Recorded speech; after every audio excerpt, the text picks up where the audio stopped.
मुसलमानों का क़िबला ए अव्वल यानी कि मस्जिद अक्सा की तारीख 5000 साल पुरानी है।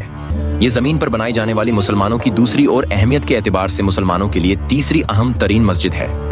मस्जिद अक्सा को खाना काबा की तामीर के तकरीबन 40 साल बाद बनाया गया और इस वक्त मस्जिद अक्सा का टोटल एरिया 1,44,000 स्क्वायर मीटर है और इसमें एक वक्त में 5 लाख से ज्यादा लोग नमाज अदा कर सकते हैं। मस्जिद अक्सा को काफी नामों से पहचाना जाता है, जैसे कि बैतुल मुक़द्दस, मस्जिद क़िबला, मस्जिद मरवानी, मकाम बुराका, दीवार बुराका, दीवार गिरिया और हरम शरीफ। लेकिन फ़िलिस्तीन में मौजूद इस मस्जिद की आखिर तारीख क्या है, इसको किसने बनाया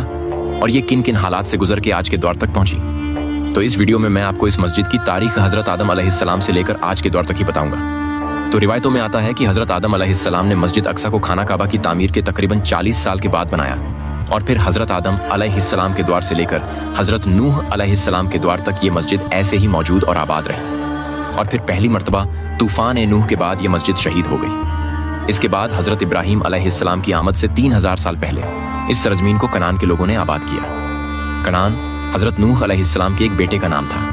यानी कि हज़रत नूह अलैहिस्सलाम के बेटे की कौम ने इस सरजमीन को फिर से आबाद किया और कहा जाता है कि कनान के लोगों ने ही इस सरजमीन का नाम फ़िलिस्तीन रखा था। कनान के लोग इस सरजमीन पर कई सालों तक आबाद रहे।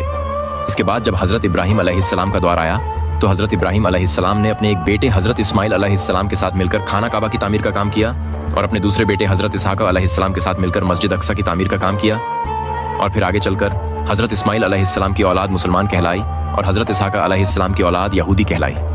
हज़रत इब्राहीम अलैहिस्सलाम के बाद मस्जिद अक्सा का कंट्रोल हज़रत इसहाक अलैहिस्सलाम के पास रहा और हज़रत इसहाक अलैहिस्सलाम ने इस पाक घर का खूब ख्याल रखा और फिर आगे चलकर हज़रत इसहाक अलैहिस्सलाम के एक बेटे हुए जिनको याकूब के नाम से जाना जाता है। हज़रत याकूब अलैहिस्सलाम के 11 या 12 बेटे थे, जिनमें से एक बेटे का नाम हज़रत यूसुफ अलैहिस्सलाम था। हज़रत यूसुफ अलैहिस्सलाम को अल्लाह ताला ने न सिर्फ नबूवत से नवाजा बल्कि काफ़ी शान और शौकत से भी नवाजा और फिर हज़रत यूसुफ अलैहिस्सलाम के दौर में ही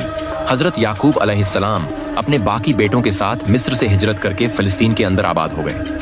और फिर हज़रत यूसुफ अलैहिस्सलाम के इस दुनिया से चले जाने के बाद अल्लाह ताला ने अपने एक और पैगंबर यानी कि हज़रत मूसा अलैहिस्सलाम को भेजा ताकि वो बनी इसराइल को फ़िरौन के फितने से निजात दिला सकें